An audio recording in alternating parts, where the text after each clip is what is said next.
springtime in West Virginia, and if you're a hunter, that only means one thing: spring gobbler season. Hi, I'm Jim Davis with Brothers of the Woods Outdoors, and every spring my best friend David Bunnell makes the long trip in from North Carolina to hunt turkeys with me for the first 3.5 days of season. So it's kind of up to me to get out and do the scouting and to make sure we have enough birds lined up for the first week. So I spent the last several weekends out with my camera, listening, filming birds on the roost, and making sure we had everything lined up for the first week of season. Filming hunts for Brothers of the Woods Outdoors, Dave and I take turns between the cameraman and the shooter, and this spring it was Dave's turn on the gun first and I was behind the camera. Fortunately for us, we were able to make it happen on opening day, late morning. We struck a gobbler that read all the scripts.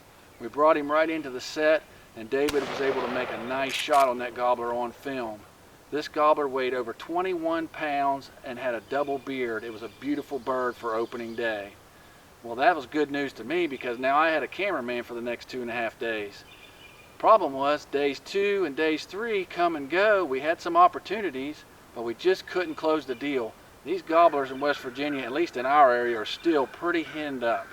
So that brings us into the morning of day 4. Well, day 4 is going to be a short day because David has to head back to North Carolina and I got to get back to work. Fortunately for us, David put a bird to bed in a field not too far from where we parked, so we decided to get up in there tight, early as we could, and see if we could make it happen quick.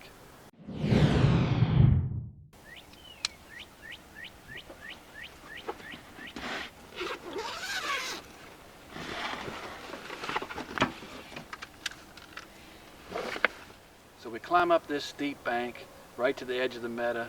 It's still dark. We ease our way into a little group of trees that's right pretty much in the center of the meadow. We're discussing our game plan, and boom, he gobbles. I mean, it's dark 30 and he's gobbling already. Well, it didn't take us long to realize that he is right in front of us along with several hens, and we couldn't even get the decoys out. I mean, it was too close to even make a move. We were lucky we got to where we got. So our only hope was not to make any calls, and hopefully they would pitch down right in front of us and we would try to make it happen. Well, as luck would have it, they pitched out. They flew to the far end of the field, with the exception of this one lone jake that came up and took a closer look.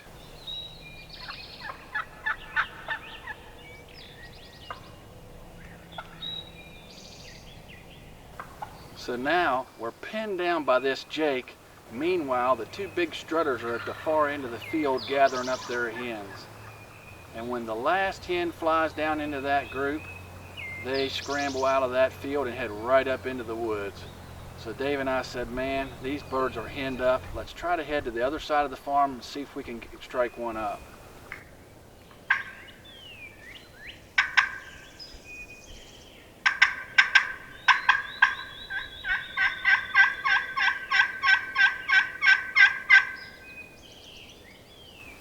Well, as I mentioned earlier, we don't have much time to hunt this morning. So we didn't stay over there very long. We couldn't get anything going at all. So we headed back down to the truck, ready to call it a day. And David said, let me break out my crow call and see if we can strike one up. So he broke out the crow call, hit it a few times, and boom, one gobbled right up into the field we hunted at this morning. So I told David, I said, look, I got about 25 minutes to make this happen, so let's give it a shot. So we walked up that steep bank, and as we were walking up the steep bank, he handed me one of his hand-loaded TSS shells. He said, you better slip this into the chamber first. He said, sometimes in these fields, you know, you might have to take a long shot. Well, as you'll see soon, I'm glad I did that. So as soon as we got up and got into position, I looked out and I saw a gobbler and two hens out into the field about 100 yards away from us.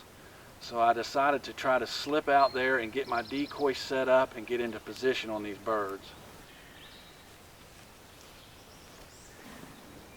Dave and I settle into position. Not exactly where we want to be, but you know how it is when you spot one. You kind of got to take what's available. So I slip in my mouth call and start making a few calls to see if we can break him away from those hens and bring him a little closer to us. Well, as you can see, he stood out there for a long time, didn't want anything to do with it. So David broke out his slate call. Well, let me tell you something, that made the difference. When he broke out that slate call and started softly purring to that bird, purring and purring and purring, he finally broke and headed our way, and at that time it was when Dave and I finally realized we might be able to make this happen.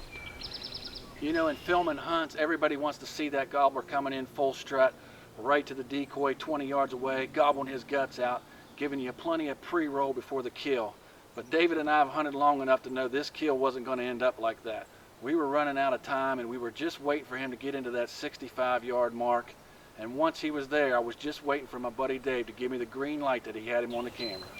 Can you see me on video? I got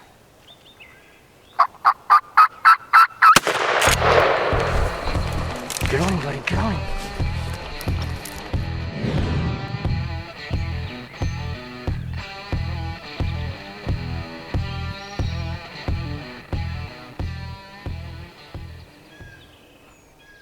All right, guys, we got it done this morning right here in Harrison County, West Virginia. Nice 2-year-old longbeard on the ground.